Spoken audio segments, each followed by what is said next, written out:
Salam sehat untuk kita semua dan selamat sore. Saya mohon izinkan saya untuk memperkenalkan diri dan mengucapkan apa yang saya akan lakukan di video ini. Pertama-tama saya memperkenalkan diri. Perkenalkan, nama saya Wahyu Beni Pratama Pangaribuan. Saya kelas 12-1. Saya akan menjawab pertanyaan yang diberikan oleh Ibu Tanjung selaku guru sejarah Indonesia di SMA RK Santa Maria Pakar. Jadi pertanyaan yang harus dijawab sebagai berikut. Bagaimana pelaksanaan politik luar negeri di Indonesia pada masa demokrasi terpimpin?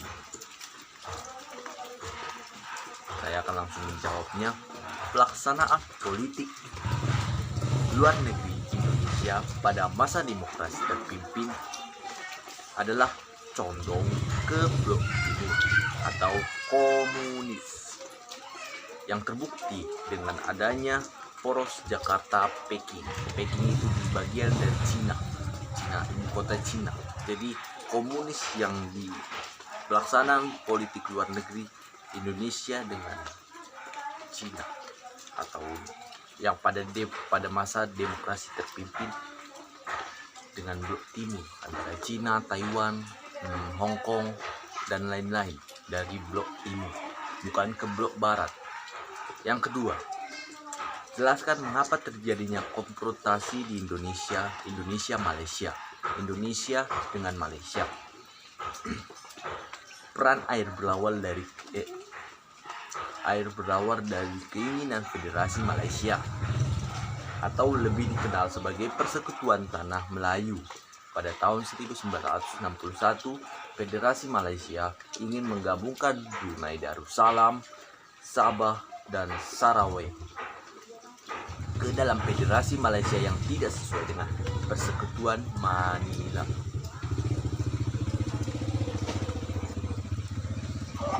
Jawaban yang ketiga. Pertanyaan yang ketiga, jelaskan alasannya dikeluarkannya Dwi Korah.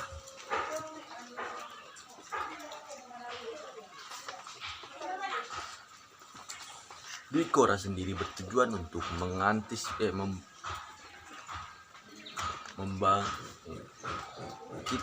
berdirinya negara Indonesia.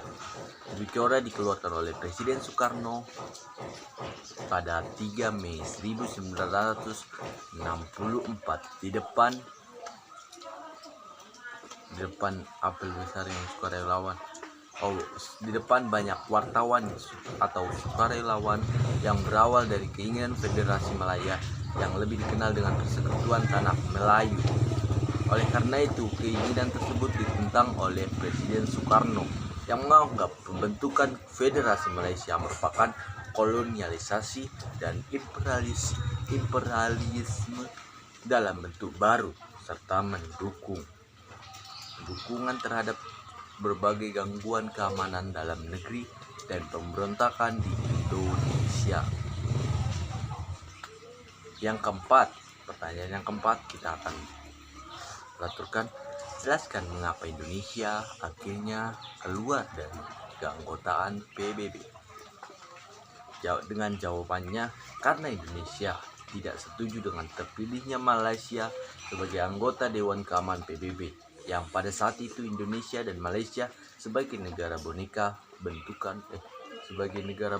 dan bentukan Inggris yang dianggap oleh Bung Karno sebagai proyek